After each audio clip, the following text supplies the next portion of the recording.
What's up, guys? Stradrill Game here, back from the online match of Rome 2 Tour. Here I am playing the Seluecids while my opponent is playing Egypt. Now in this battle here, I kind of figured since he was playing the Egyptians what kind of army he was going to make, which most people with Egypt kind of goes with more of an elite army base because Egypt is very versatile, and so I just kind of figured out, well, he's going to probably put a lot of Galatian guards in his army. But then it turned out to be that he actually made a Royal Peltist. Now my Seleucid army here, what I actually do is that I don't want to fight, since I have missiles, I want to try to fight him in the open, not like on the side, or not like in the forest, because my missile damage, nothing won't get him missile damage on him because of so many tree coverage. And so what I do is that I keep running my army over here towards the side. I get my cavalry there first and just let my army keep running. And so by the time we get to probably about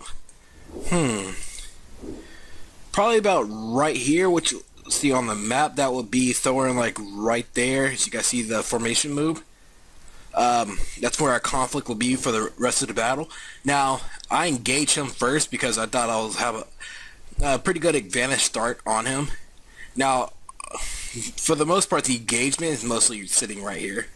Now, I did kind of leave some of my missiles unprotected, but you have to lose some, of course. Oops, sorry about that. Sorry about me backing away. So once I get to that position, once my army gets there, I kind of get them to stop because that's too much running from them. I don't want them to be tired out by the time they get there. But I forgot to mention, sorry about this, but in my army here I have, think about 4 thorax pikemen, either 1 or 2 silver shield swordsmen.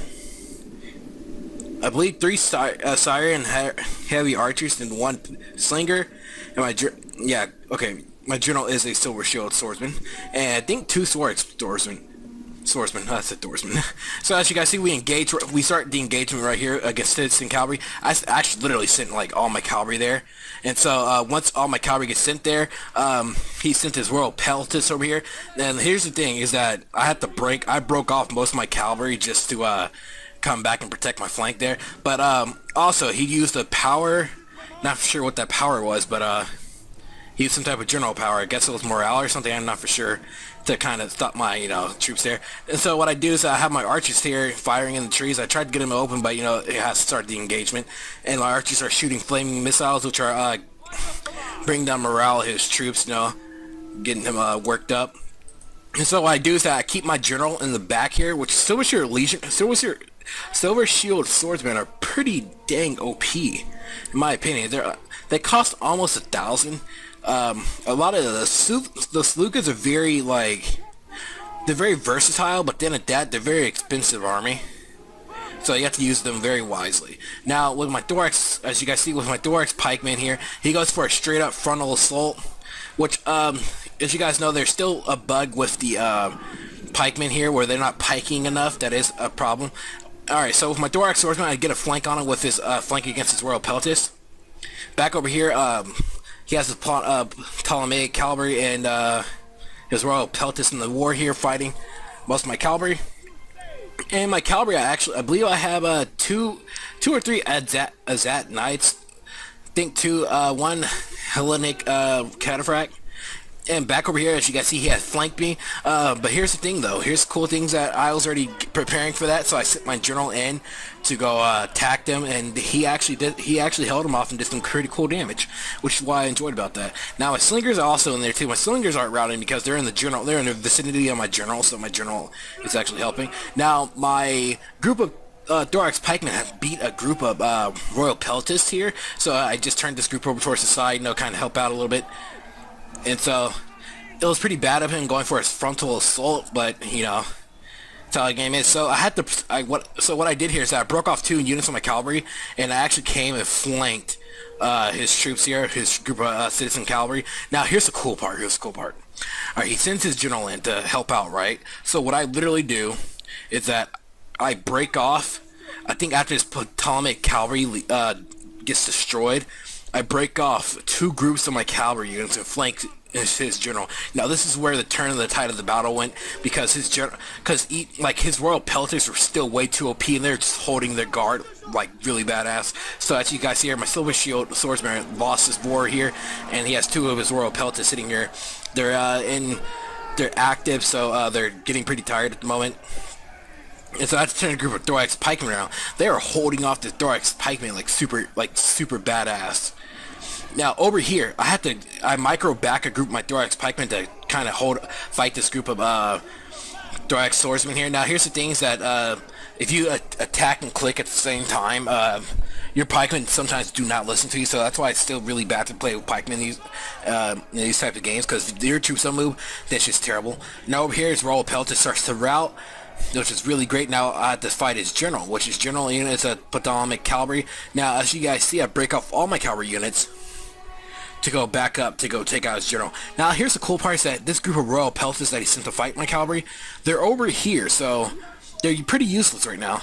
And he used some type of power, not for sure, actually that might have been me shooting my own archers. I shoot my own troops, so I had to stop my archers from firing upon over there, because that's destroying the morale of my own troops. Now I did get some units routing here. I'm surprised this replay is showing very accurate so far. I'm surprised about that. But alright, back to the battle. These group of archers come back, right? Which is really weird, because they, from like right here, they were firing, like they had like 175 range. Like they're firing the Egyptian troops over here, like some pretty good range. And so now, since my silver shield swordsmen are done, my general is done fighting the cavalry here. I send them to go back up my royal pelt, to go back up my troops over there, thorax pikemen, because as you guys see, my thorax pikemen have actually been holding up against his troops here for quite a while, and they're getting triple teamed. So for the most part, the battle's done on this flank on the left side here. So it's all about these 3 groups here. So I have to fix my pikemen and get them realigned to help out the fight here. So the thorax pikemen that were going around actually came back, which is really surprising. So I get my cavalry into the battle, into the fray here, kind of get them all quenched up, squeezed together. And Zat Knights are pretty good. I mean, they're not OP like some people are claiming that they're OP. In my opinion, they're not OP. They're pretty good. Now back over here, we still have we were still fighting a group of royal pelters. It was that group that was over here that he ran over here, then kind of tried to flank me, but it didn't work because I was microing really well. I was actually paying attention. And so since his generals died, like I said, the thing I hate about elite troops is that they're just too they're not overpowered. It's just a morale base. I mean, I know that people want the match to last a little bit longer, but it's just like, they stay in the battle so long. And so while his general's dead, mine is here fighting a lot of his troops here. Now that he's getting a morale penalty because I'm using my archers in the back over there. They're firing whistling arrows, I believe, right now, which is pretty bad on my part because I shouldn't have done that. But I mean, it kind of really doesn't matter towards this point in the battle because how many troops he has left, but that could actually turn the tide of this battle.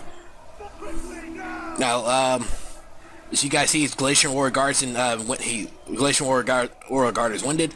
Thorax Swordsman is active. Let's see, Royal Peltis is routing, and his other group, Royal Peltis, is losing some men. This group is surprisingly still fresh. So as you see, my general is at 39 right now. The reason why my general is doing so bad because he's very tired. I mean, he's been in this battle for a really good time, for a really wild time. So my general actually died throughout this battle. So the only power I was actually able to do was raise shields before this battle ended. So over here, for some reason, I don't know if he did that or me, but actually no, it's whistling arrows. So my archers might still be shooting my own troops for some reason, or shooting the remainder. But yeah, the rest of his troops are dying up here, dying in the fray right now. That's all it really has left. And then pikemen are really good. I mean, they're good. It's just that, you know, with the bug and stuff that's happening with them, breaking formation, not listening to you. Yeah, and that's the other thing. That's another thing about it is that I have a battle for you guys. I did lose it, but I lost honor. For the most part, though, you can tell in the battle that a lot of my pikeman-based troops weren't actually doing what I wanted them to do. I'll tell you when I upload it, guys. So I hope you guys will enjoy both these battles. And I was playing as the Seluecids again. Now, back to the battle here. These guys are shaking because they're attacked in the rear. This is where the Royal Peltis and Glacian Guards were just too OP. Look at my Hellenic Califrax. They're even starting to rout. And he only has 2 groups left, and they took forever to die. So I have my troops shooting whistling arrows upon them. Actually, some arrows actually hitting through the trees here. So let's see if I can get a good close-up. Not for sure if I can, though.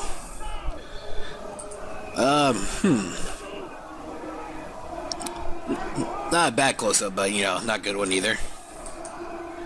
See if I can get a better one. Oh, no, the battle's starting. Oh my gosh, the Age of Pikes there. So yeah, I hope you guys enjoyed this online match of Rome 2 Total War. Thanks for watching, guys. Thanks for the support and all that you do, and peace out.